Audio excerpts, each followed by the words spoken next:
What's going on, guys? Jack here. So Josiah's busy in the office.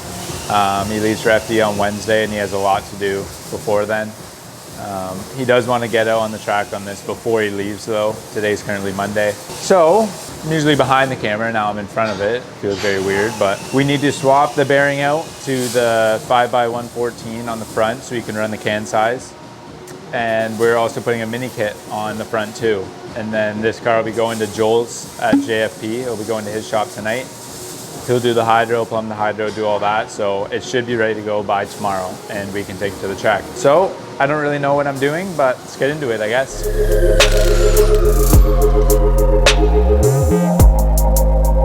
Okay, so we need to take the brake caliper off and then we'll be able to take the rotor off. And then we have to take the ball joint off so we can turn it enough to hit the back bearing bolts. Let's go.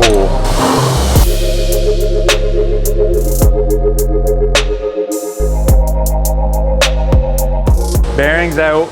Next, we're gonna do the other side, get it to the same point as this, and then we'll put the mini kit plate on with the new bearing, make sure everything fits up good, and then button it all up. The music's kind of hitting though. I know, bro, because I'm picking it.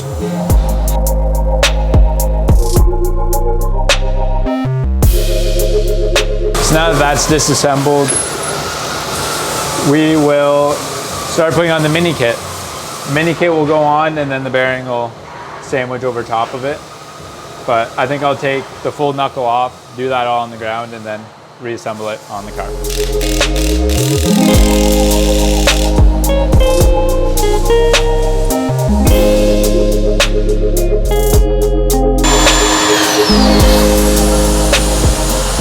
So this side's on, fits good. Still have to dial in some stuff and see if it's gonna hit, but not bad for a beginner, I'd say. I haven't done C6 before or any other one, but fits up good, man. Fits up good, easy, very easy. Need a cam for a couple stuff like tie rod and stuff, but other than that, it was super easy install. Cam's getting the other side ready, the rotor and the bearing, and then slap that side on and call it a day. Not a day, but pumped. He better let me drive it. If he doesn't let me drive it, I'm gonna be kind of mad. He'll let me drive it. He won't let me drive it. Okay, so Cam's got the new ARP studs. For the new studs pressed into the hub, we got our rotor. It's around 2 seconds.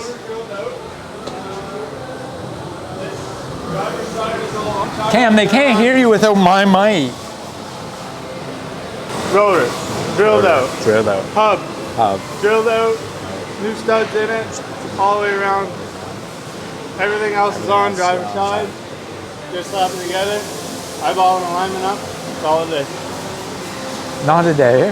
Not quite a day. Well, most of a day. Yeah, a day. It's over here.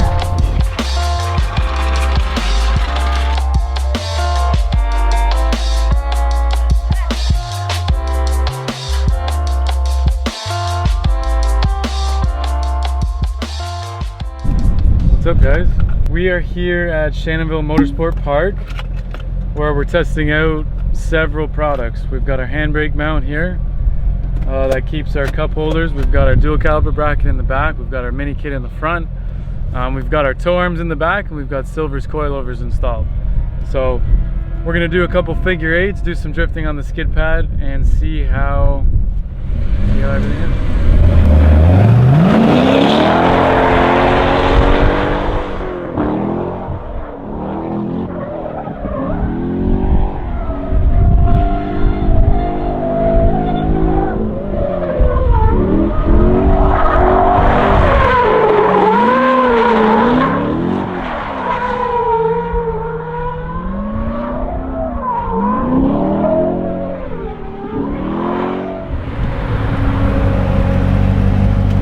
Like a dream.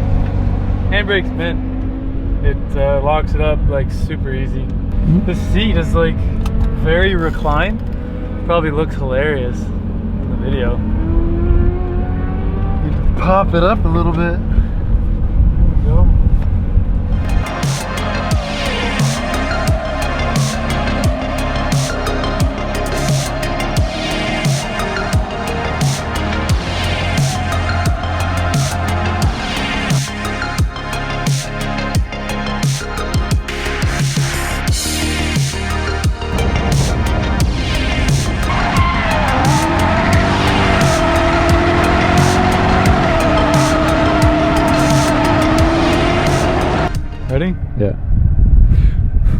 sturdy.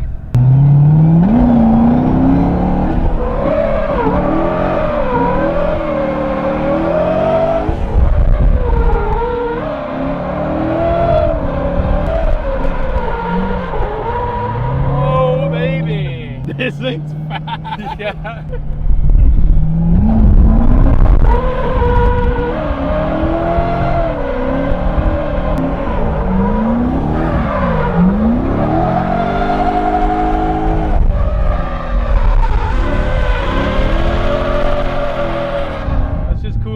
Boys, that was pretty cool. It's fast. This car is like ridiculous. And it grips, like it's... I probably look stupid and I'm so tall. My head does clear the roof. We're just getting the temps down a little bit. Cool the rear tires too. Oh, they're steaming. The handbrake's awesome. Like the handbrake works really, really well. I got nothing bad to say about it. I think I just need to make the mount just a hair further out because the master cylinder is actually right against the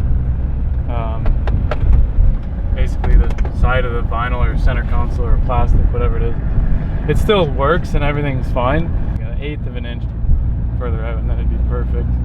Temps are going down pretty quick. We're right around operating temperature now, so we can line it up, kind of do a similar entry style as what basically I'm going to New Jersey really soon, and I haven't drifted at all since Orlando, and we're kind of trying to develop products, continue to work. Yeah, this is kind of like a seat time and development as well. So we've got a camera in the back that's looking at the tow arms and the dual caliper bracket work at work. We've got our mini kit on the front, which is working just awesome. Like the fact that you can bolt this on and then drift this well is like super impressive. And then this car, stock LS3, pulls so hard. Hey Jack? Yeah. You're just like holding on. It's like you're in a roller coaster. Like it's really impressive. Like obviously I've felt that before in my pro car and in other cars. If you take a look, it's completely factory. Like it's, look at that. Except for the double din. And then some old guy gets in and he's like, what do you do with that? And I'll tell him, you drift with it.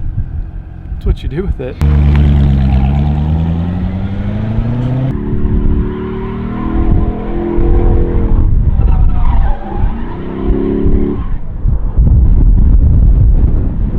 So that's our debut of this 2011 C6 Corvette with the majority of our products installed. Just to go over everything that we did install in case you skipped the video right to this point or something. We've got our handbrake here, nicely tucked away. We've got our dual caliper brackets in the rear with our 4-piston Willwood calipers. We've got our tow arms that replace the factory rear tie rods. We've got our tow gain bracket where the tie rod or the tow arm can mount higher or lower on the knuckle, giving you more or less dynamic tow. We've got our mini kit installed on the front in its moderate angle improvement position, meaning it gave us about 15 degrees more of steering angle, and it's perfect. With these wheels and stock control arms, everything clears without rubbing a single thing, not even the factory fender liners or nothing. So it's definitely something that can be installed within a couple hours, put on, good to go to the track and start drifting. Simple as that, and it's cheap, it's super strong, and it works awesome. So thanks for watching this video. On the next install for products related parts, we're probably going to be doing lower control arms on the front, where we replace these ones, add the lower so we can gain a little bit of camber, run around -3, -4, keep the stock knuckles, move our mini kit to its extreme or maximum angle position, which should be right around 60 to 65 degrees. And then we're really gonna see what this car can do with that high of steering angle, and then we're gonna take it over to the racetrack instead of on a skid pad, where we can really put it to the test with some other drivers and stuff like that. So thanks for watching.